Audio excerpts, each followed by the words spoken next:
then let's start. So one thing that in the previous class you have asked that thing, the physical application of scaling. So previously, let me go there and then physical application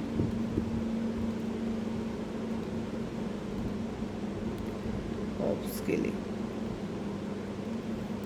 So basically we have seen that the scaling is a mathematical technique to change my variable in such a way that it captures its innate unit. So if you ask me, is there any physical application? So in terms of physical application, there is, means it is a mathematical concept, so there is no question of physical application. Such as, if I give you an example like that, is there any physical application of meter? So if we go from 1 centimeter to 1 meter, that is a kind of scaling. So why do we go to 1 centimeter to 1 meter? Because of our convenience. Because in some cases I need a bigger scale, and in some cases I need, suppose in case of bacteria and microbes, I need micrometer or micrometer. So that's it. So wherever I need a suitable scale, I will scale my system, rescaled my measuring tools in such a way that I can capture the innate units. Suppose the body length of the bacteria. So in the innate unit of this system. Now there are a lot of examples. Suppose this is also examples of the scaling, centimeter, meter. Now apart from that, then there is another example. So in case of measuring the faraway distance between two stars, we use the light year unit. So we scale our distance in such a way, we say that from here to here, what is the distance? So how much light, if I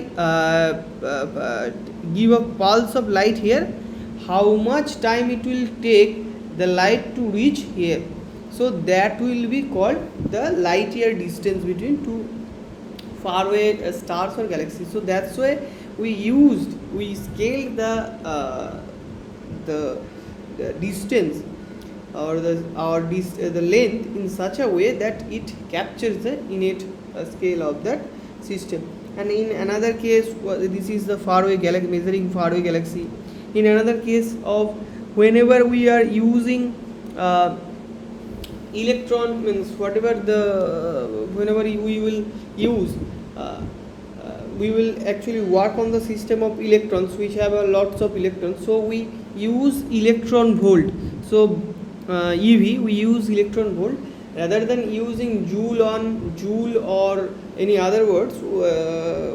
We actually use for measuring the energy in terms of electron volts, because the electron has a tiny charge. So I forgot, but maybe this like 1.6 into 10 to the minus 19 coulomb. So this like of charge is one electron contains, and if I leave it in the 1 volt, how much energy it will gain? If this is 0 and 1 volt, so if I leave it here, the electron, how much kinetic energy it will gain when it will reach to this end? So this then it is very, if I calculate it in terms of joule, it will be very tiny amount of energy.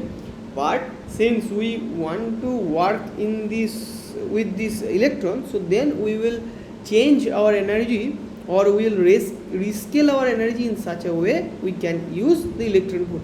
So in this way, there is a lot of other areas where we actually apply the scaling to simplify the problem in such a way that it captures its innate scale. So if it is very tiny, they will rescale our system to very tiny scales, so that I can measure the tiny scale very clearly or accurately. And if I go to a very bigger scale, I will not measure it in the micrometer, because I have to use such a big scale. So that's why we use the light here. So that is the basically concept of scaling. I think it is clear, right, Subodhaji?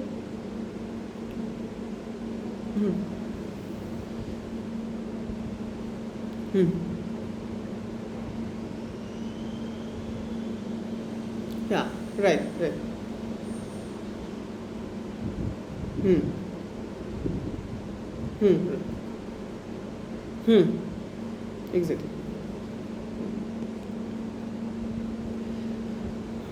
Okay. Then where were we? That we see that our model of population model can be seen as a, in mathematical term, can be seen as a map, a iterator map, which iterate a point and give a new point. And if we apply another, if I apply the map again, it will give another point. So, and we have seen that this map, if this map is representation of the population dynamics or any physical system, then these variables that xn should follow some certain kind of rule.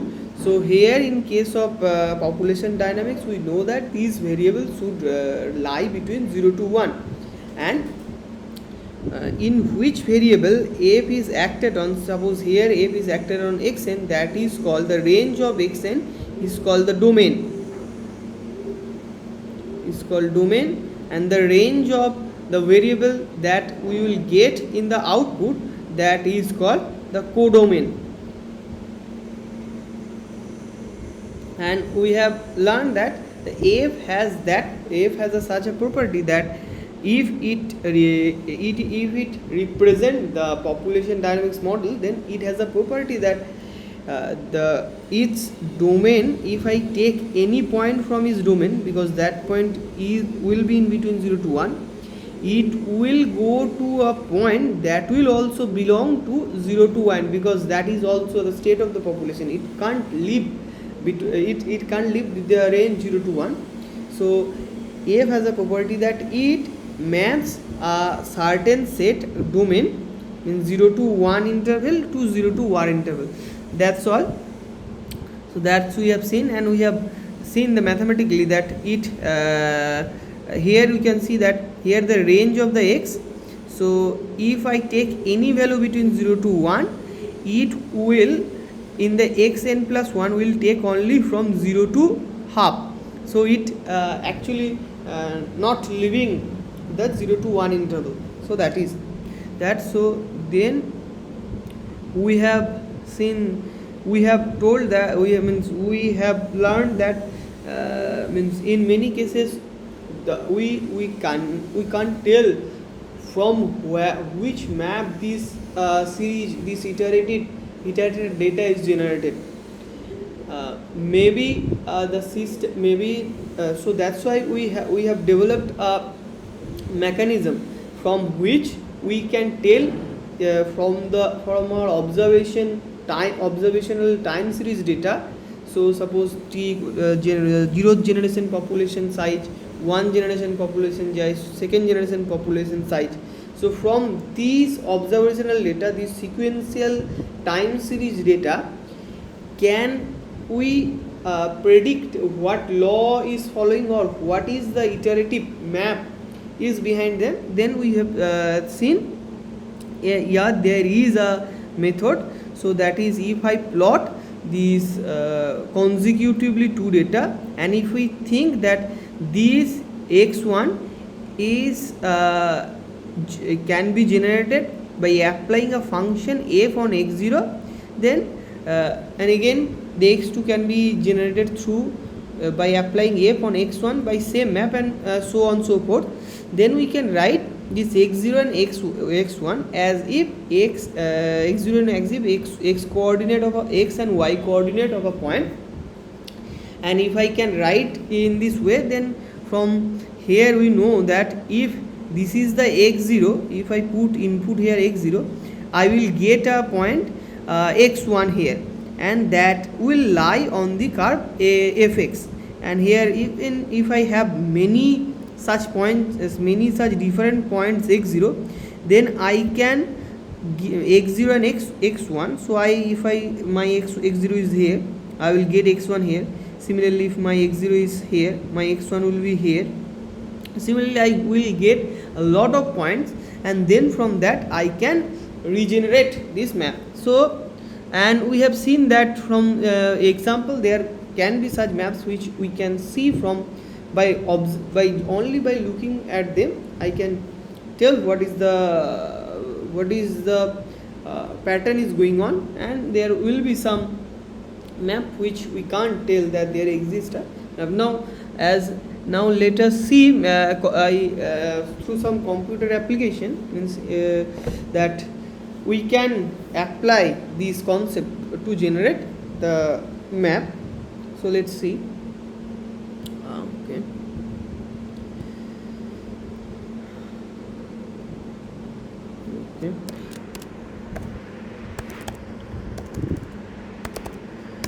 So I am going to use a Python code, and I will send you these codes. So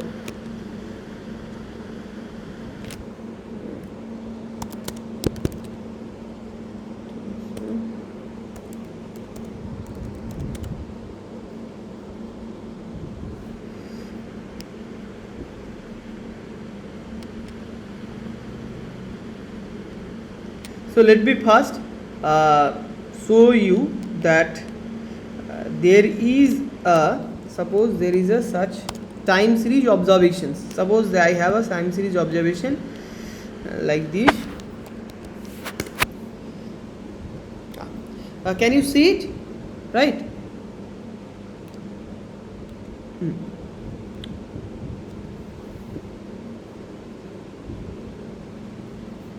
No, I'm not. I'm running the code from my. So I am not using any third-party app. I use my machine to run it. So if you go to your terminal, you can run the Python. If your system has Python installed in it, then from the terminal you can run the code. So you have to install the Python. So if you see here, you can see there is a lot of point is there, but these points, if I first look at that point, these points are randomly distributed here and there. This is my time series data. If I take 1000 generation observations, and if xn is my population size, so if I plot here in every consecutive year, if I plot a point for the population, and these plots looks like random. Now the next question is there any law from which the preceding observation, from the preceding observation I can tell what will be the successive observation or the next generation's population size? Can it is possible? So let's see what we will do. We will do, so let okay, again generate this map. So what we will do, we will take any two consecutively data. Suppose this is x0 and then x1, two consecutively data, every two consecutive data, x0 suppose x3 x4 suppose here. So if I take here, it will be x6 600 and 601. So this kind of data, if I tuple these two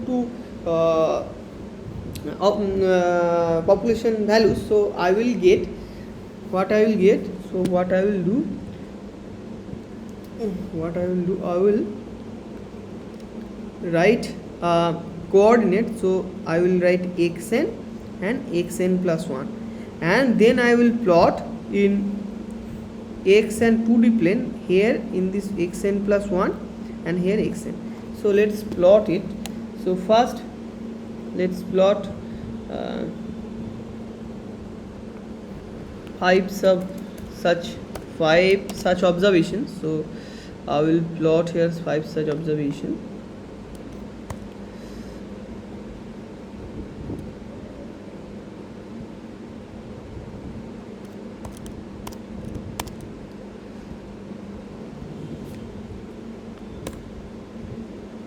Yeah, you can see I am plotting five such observations. So here it is x0 and x1 its coordinate. If this coordinate is x, suppose x2 and x3, this is x3 and x4, this is x4 and x5, this is x6 and oh sorry, I totally messed up. So first coordinate is x0 x1, second coordinate is x1 x2, third coordinate is x3 x4, fourth coordinate is x4 x5, second coordinate is x5 x6. So that's all. So that's all we have done here. Now we can see, okay, we can barely see that there is a map from which it is generated, but let give some more let put some more observation here. Suppose I am going to using 10 observation. Now you can see there will be a pattern. Yeah, now I can see there is a pattern. So the pattern is like that. This is go and then it will reach a maximum 1, then it will fall down. Now let me use my whole observation, that 1000 100 and 1000 observations, 1000 observation. So let's see 1000 observation. Aha, now you see that I can, means this is the map from which that random looking data are generated. So that's I am telling you, if you have a random looking observation, then you can tell whether that observation actually follows some laws or there is some map from which the successive observation can be generated from the preceding observations. So that's all. Now let me draw what curve is actually following what maps. So we know that what map is following. This is logistic map. So let me put it here, the logistic map also. Then this is the logistic map.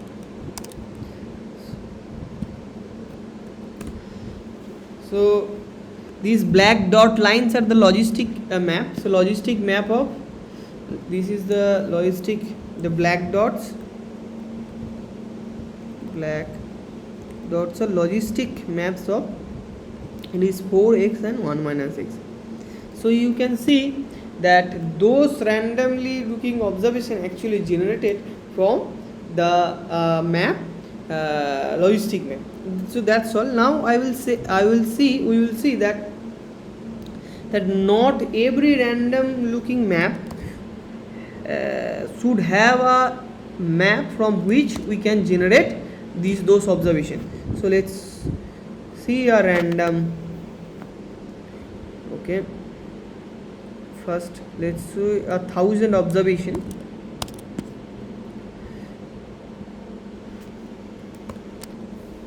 Okay, oh, it's not.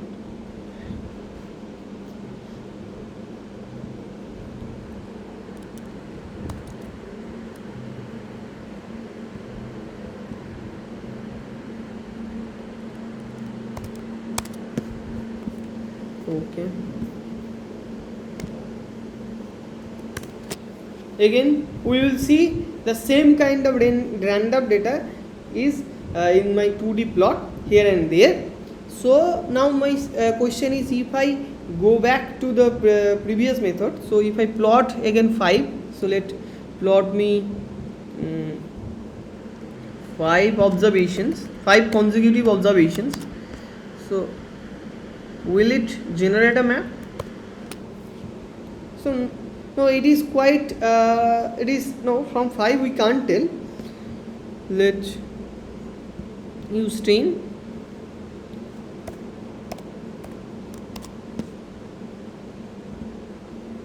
if I use 10, it will also, we can't tell from here what map this is following, or at all this observation can be generated from any map or not. So let me put my 1000 observation all together. If I put all thousands observations all together, then what we'll get? So we'll, if you can, no, sorry. So this is not right. So I'm again and again plot the same thing. So this was I was plot previously. Now I have to plot this, that I have to plot these. I have to, don't worry, I have to plot. I am just first of all I collect the these I plotting. This is 0, this is 1, this is 1, this is 2. So I have thousands observations. So in the x-axis I am plotting these thousands, 0, 1, 2, 3, and in the x-axis I am plotting this population size, suppose, and I get this point all over here. And now I want to plot x0 and x1, this kind of plot. So here it is x1, in the x-axis it will be x0.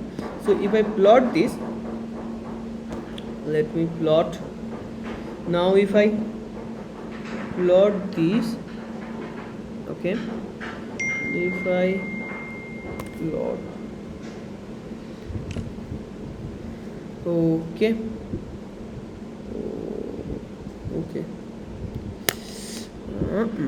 let's first start with 5 such consecutive data. If I use such 5 consecutive data, so what we will get? This is the x0 x1, this is x1 x2, this is x3 x4, this is x5 x3 x4, this is x4 x5, this is x5 x6. So that's how my these graph will look like. But let me put more points, that all thousands points together, and ask the question whether there is any map from which we can reproduce this observation, or this observation not at all reproducible from any deterministic map. So we see that by applying the previous method, we can see from this graph that these if I assume that there is a map, that is also not true, because there is no map at all, because these points does not follow any pattern at all. So that means the observation that we have previously, those are generated from randomness, not from any system that has a certain law. So that all I am want to say. Now Subhaji, did you get my point? So what I am trying to tell?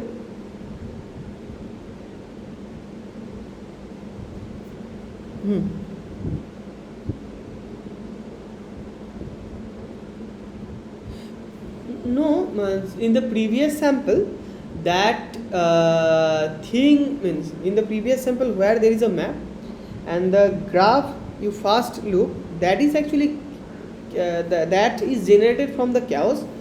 But if you think, as I am telling you again and again in this course, that chaos will generated from that logistic equations that we have in hand. So behind the chaos there is a law, but the predictability of the thing has lost. But in the second case, in the system, the observation are generated from randomness. There is no law, but here also the predictability is not there. Means I am presenting. I have present two kinds of data. So first data where it follows these kinds of xn plus 1 versus xn. It follows this kind of I maybe reverse. So this kind of graph. So it says the randomness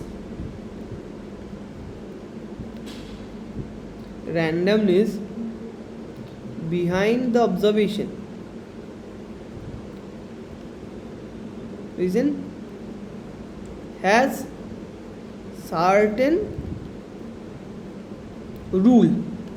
So this is actually generated, this randomness generated from the chaos, deterministic chaos. So this randomness generated from the chaos. But in the second case, where we have seen that the plots are looking means xn plus 1 and xn, plot is distributed among this space uniformly. This is the randomness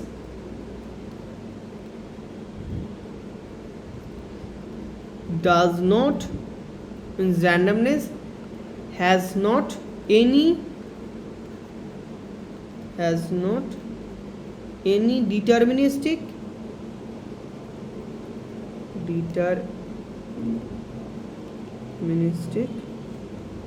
rule behind it. And I am in these all the thing is that I want to say that for some observation I can generate this map, but there is other observations like random observation for which we can't generate the map. So is it clear, Subodh? Okay.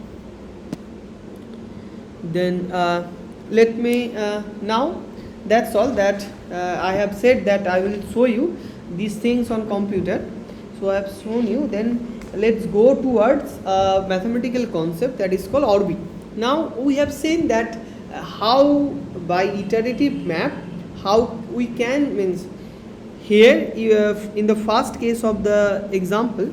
So let me give you again that example, then it will be clearer. In this first case, right, in this first case, this is okay. The first case, these random looking data are generated from the curve. Let me draw the curve again here. These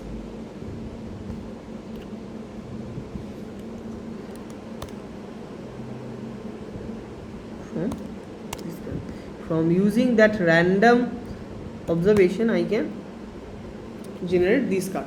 So this red dot, this curve. Now it is means it is quite obvious that we have to know that which path this means the future. Now suppose let me get back to here. So suppose initially I have population size x0. Now where it will go and which path it will take, which path means suppose from x0, and from x0 in the next generation it will go to x1, then it is go to x2, then it x3, then suppose it reaches to x5 or it goes forever. Now the orbit means this thing, that what is its path, that from x0 under the map f, the population, or under the breeding f, here the map is the function of breeding or function of reproduction.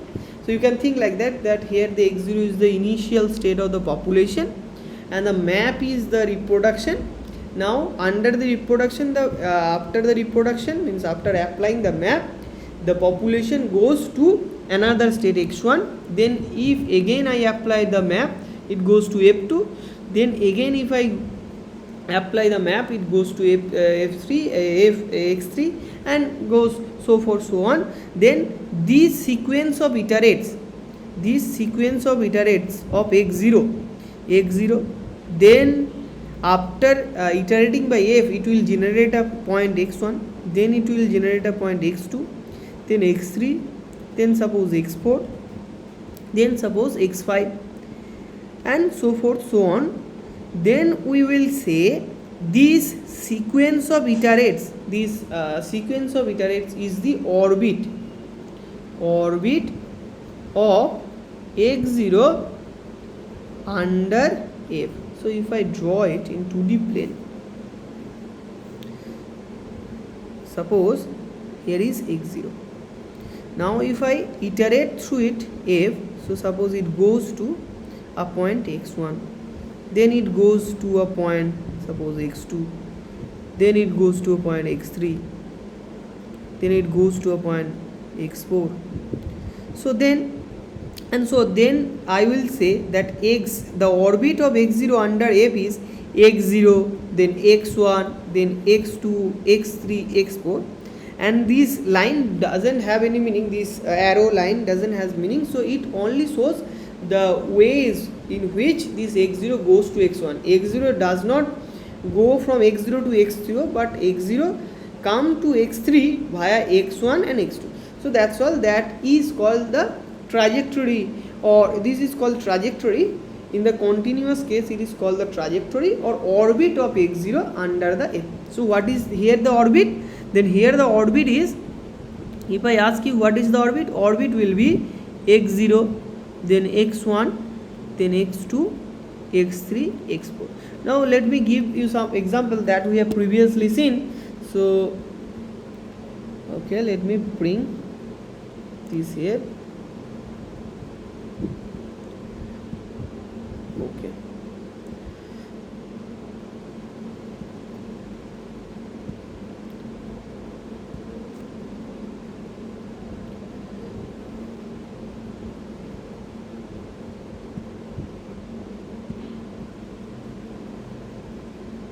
Okay,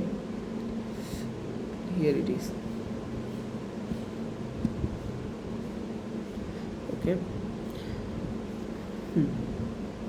now here you can see that here my initial, what was my initial point? Initial point was, okay, my initial point was x0 was 0.85. so under the map, what will be the map here? If we know, if we correctly recall, then this is the logistic map, and for r equal to 2, I means here this mu equal to 2, that means xn plus 1 is equal to 2 xn 1 minus xn. Then what will be the map? Then map is 2x 1 minus x. So for the case, what will be the orbit or trajectory of x0 under this map?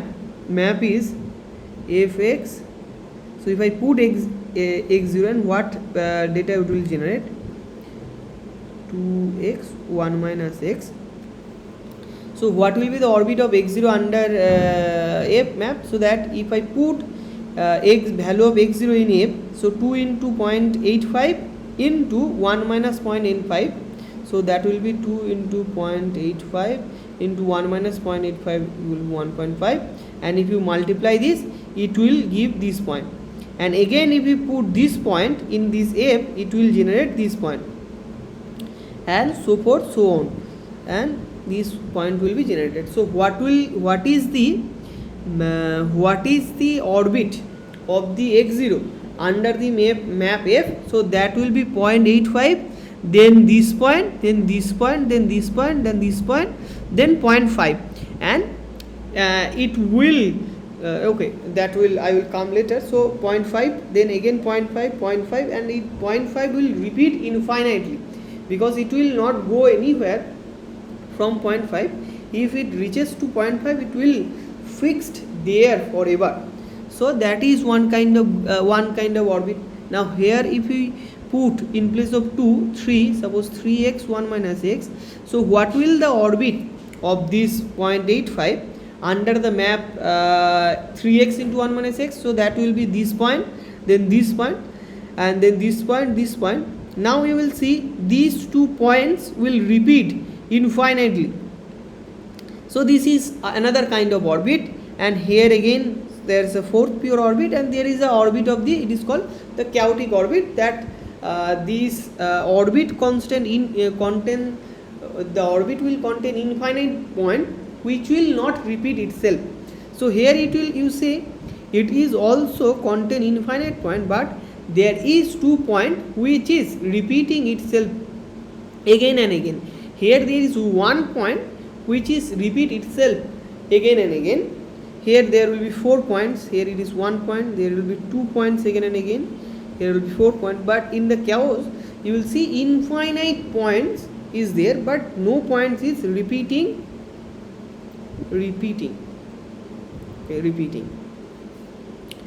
So that's all.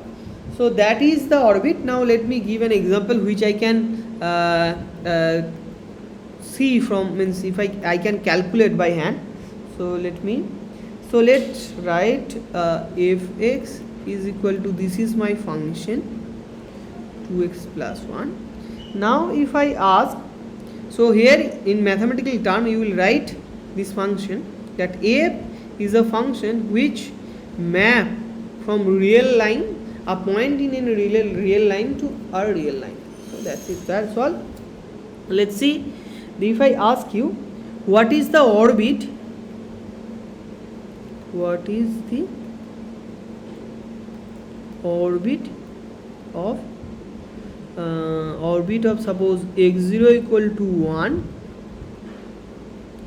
under f. So what will be the orbit? So first point will be 1. What will be, suppose, can you guess what will be the second point of the orbit?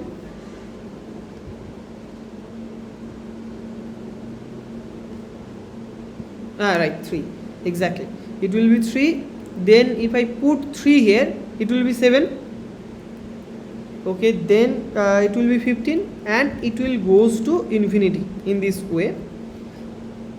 So if you draw its orbit or trajectory, so it will say that at, suppose this is 1, this is 3, this is 7, this is suppose 15, suppose that this is 15. Now at 0 it will 1, so this is the first point, and then 2 it was at 3, this is 7, this is suppose 15. So here it will be in this point, and here it will be suppose in this point. So its trajectory will be like that, but in between these points has no meaning, because the population doesn't go between this line. It's only these points has a meaning. So if I draw it like here, so you can represent like is also 1, then 3, then 5, then 7. So under the map F, it goes from 3 to 1 to 3. Then if I again under the map 3 to size 7, then it is 15, then 7 to 15. So that is called orbit. So that's nothing but that basic thing. Now another language I want to introduce here, that is called the composition of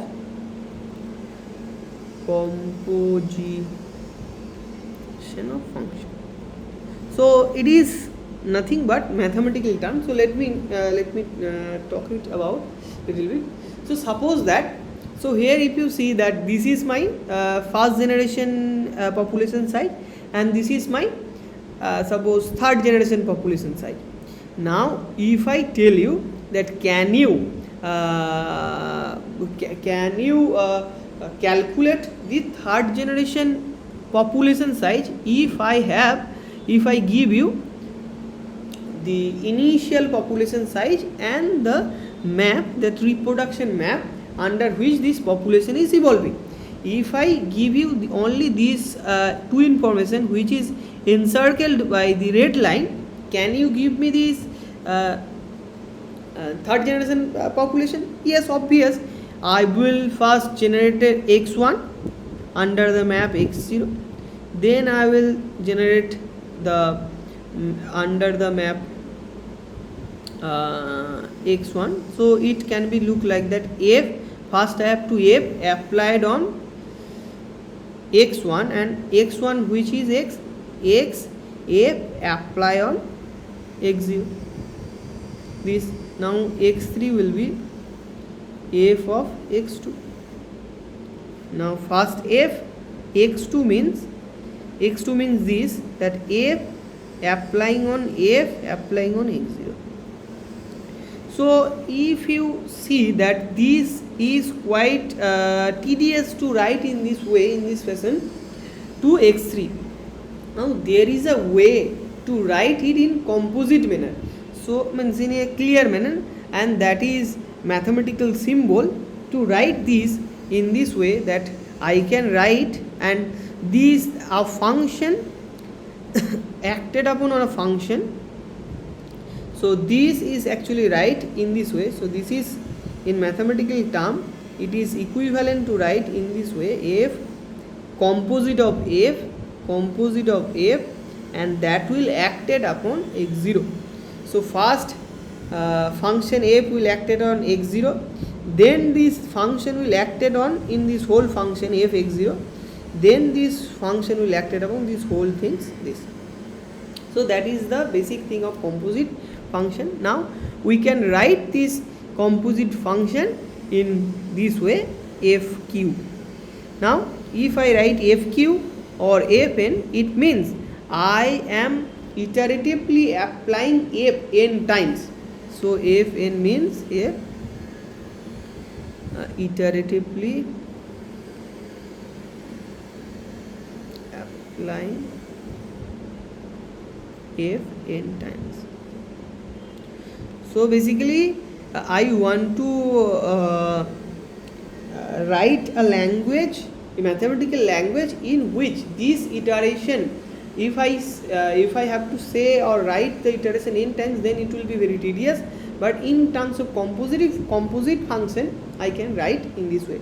But it is not true always that only same function can acted upon. It can also happen that, suppose, give me an example, suppose a composite function between sine composite cos x. Suppose this is a composite function.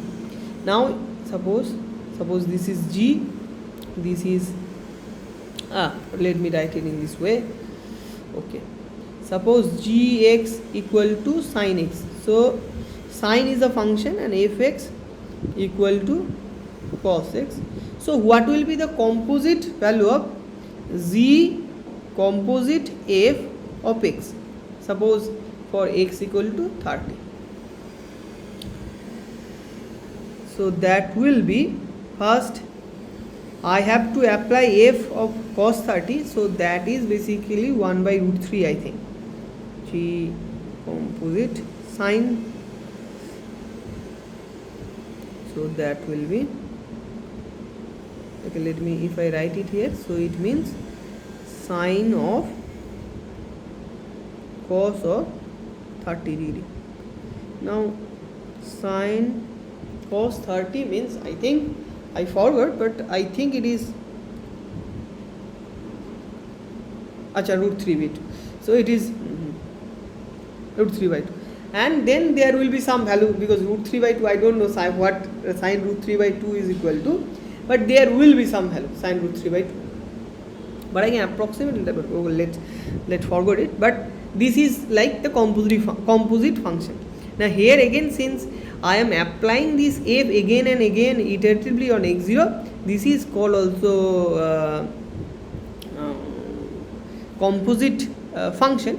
So that's all. That's I want to use this language, because every time I will write that, if I write fn, this means f is like n time composite, means it is the nth iterate of that x0. That's all.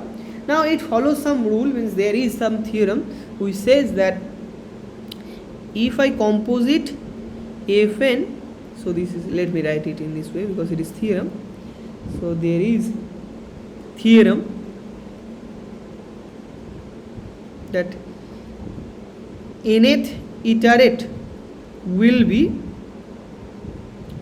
fn x0, and that is obvious because if I n time iterate x0, it will give me the xn, because let me write it here so simply, because because this proof, we can do this proof by called induction. So this is called induction. Let me give a glimpse of that proof by induction. Maybe you know already. Induction. So first let me put n equal to 0. So then x0, that will be f0 x0. So f0 means there will be no function applied on x0. So that means x0 equal to x0. So first n equal to 0 is true. For n equal to 1, you will see x1 equal to f of x0. That is again true. Then if I assume, now since these two values are true, now if I assume it is true for xn, any xn, suppose f of n x0, then will it generate the xn plus 1? We know what we know, xn plus 1 will be f of xn. What it will be? That will be f of composite function of fn x0. Now f on composite of f1, that will be writing fn plus 1 x0. So that is true that I can write any k, f of k x0. So that is the proof by induction. So we can write that nth generation population by the nth iterate of this function applying on x0. So that's all. Then there is other two things, so very simple things, but let me write it here. So if fn composite fm, this will be equivalent to f of composite of n plus n. So that is very simple if you write it in this way, that first let f write nf, this suppose nf, then write m, since fm means f composite of m, f is there, this is m. So how many f's are there, they are compositing, so that is n plus m. So that's all. Now so Poojaji, did you get my point? So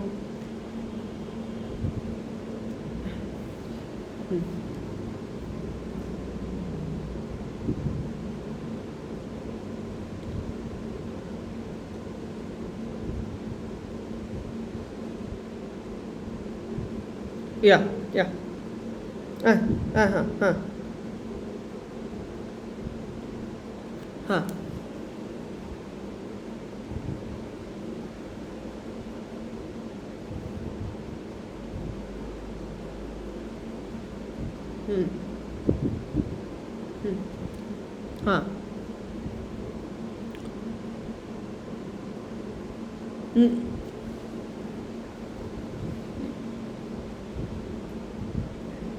No, actually those are different, because first order means first order differential equation, second order differential equation, but it is not telling about any order, but no, means in, you can say whatever you want, that is the language, but in general mathematics we don't say in this way, this is the first order equation, second order equation.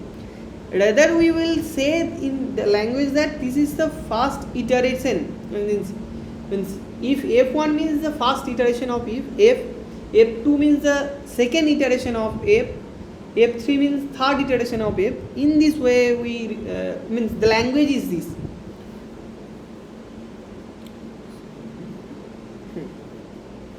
Quite similar. Language is different. Now that's here. Now again the functions, another rule is also followed, that fn, if fn and to the power m, so this means what, that fn is composite m times, so fn composite fn, so this continues m times. Now if I again see that this means that, So now if I, every fn means composite of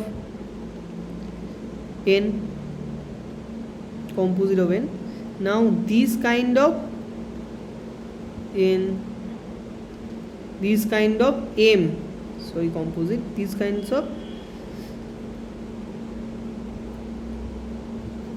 n composite of m times. Now can you say what then it will be, what then it will be equal to? Suppose this is again, can you guess what it will be? Or maybe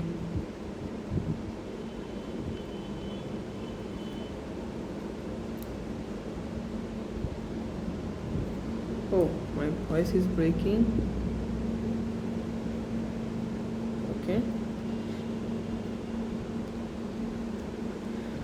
I don't know, maybe it's my network, means there is a network issue.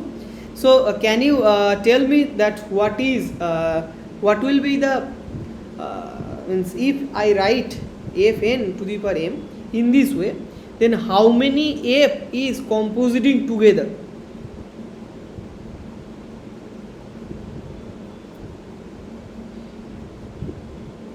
M numbers of fn, m numbers, I am composing fn m times. So I can write that first fn, right, n compositing together, then it will fn, right, fn, then again this n, and these kinds of things n times, m times. So this is m times, so first, second. So if I see these two, how many f are compositing in two bunches? So this is 2n f compositing. Now this is 3n f compositing. Now if I have m such things, so that means n m f compositing together. So that means it would be right as f n m. Is it clear, Subhaji? Okay, that's all. So that's all, means I maybe should I go to the periodic orbit, or since time is very, so let's finish the class here, let's end the class here. In the next class I will introduce the meaning of the periodic orbits and the fixed points. So that's all. So if you have any question you can ask me, or otherwise I will left.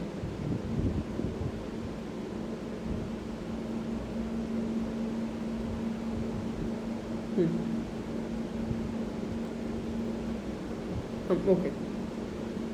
Okay. Thank you for joining.